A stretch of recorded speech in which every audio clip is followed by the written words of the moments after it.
Looking Back, Enjoying Now by Sandra Grant. Soldiers Point, 2317. Narrated by Chloe Schwank. 50 years ago, half a century, 2/3 of my lifetime. Looking back, those years seem to have passed in the blink of an eye. So much happened, so much changed.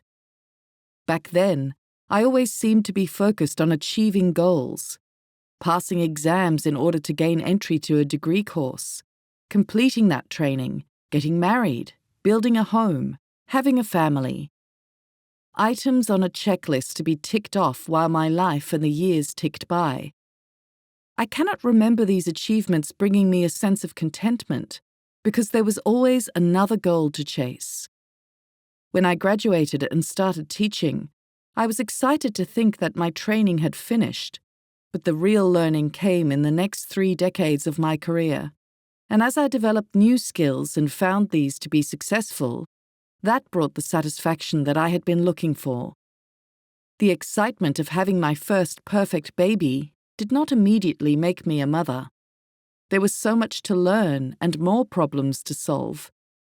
I had 2 more perfect little human beings, and today I watch as they bring up the next generation and gratefully share in all the joys and worries which that brings. I'm not confident that my experiences are relevant in raising this new generation, and I always wish that I had given my children more time. Time was an elusive commodity. It was gobbled up by work, more study, and endless household chores. Washing to be done, groceries to be bought, meals to be prepared. There were many happy times, celebrations of christenings, birthdays, and Christmas. There were large gatherings of family and friends. In summer, the neighborhood children came to swim in our pool, and the calls of Marco Polo echo in my mind as I write. Over these happy times, dark clouds were gathering. The marriage soured. The children were left hurt and emotionally bruised. My beautiful children were no longer so sure of their place in the world. My perfect life fell apart, and the home we had built went to another family. This had not been part of my plans. My family was fractured, but now we have reunited, and we can once again celebrate the good times together. I have realized that loss has been a learning experience for all of us, and we are stronger when we support each other. The family looks different today. There is a new husband for me, a quiet and loyal man, a solid backbone for this family. My grown children have brought their partners to add another layer. A deepening of caring and company embraces us, and of course, the grandchildren enrich all of us. I look back to similar situations in my young life, sharing times with aunts, uncles, and cousins. Many of those people are gone now, but oh, how fortunate I was to have that childhood. Our approach to life is different. Entertaining when I was first married meant dinner parties. The table would be set with the good crockery and silver. Crystal glasses would complete the setting. The good dinner set and silver are now part of the museum of my past, but I still enjoy a glass of wine from a crystal goblet. Today's entertaining is more casual.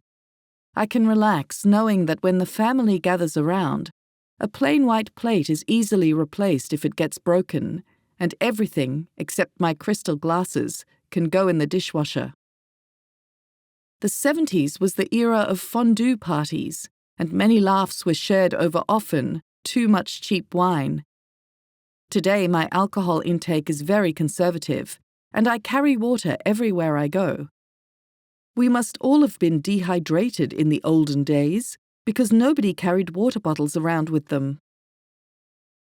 The difference between the me of 50 years ago and the me of today is in my definition of the future.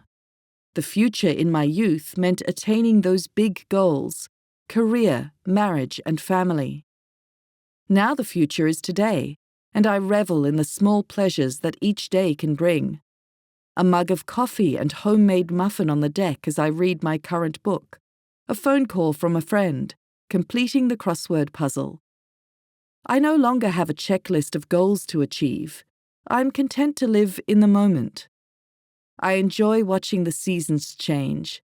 Now it is the end of summer and leaves are dropping from the frangipani tree while the camellia blooms abundantly. I like to watch the sky at the end of the day as the clouds become tinged with pink, and eventually the colour is leached away and the world becomes a monotone painting. This part of my life is like reading a good novel, where you want to find that all the problems facing the characters have been resolved.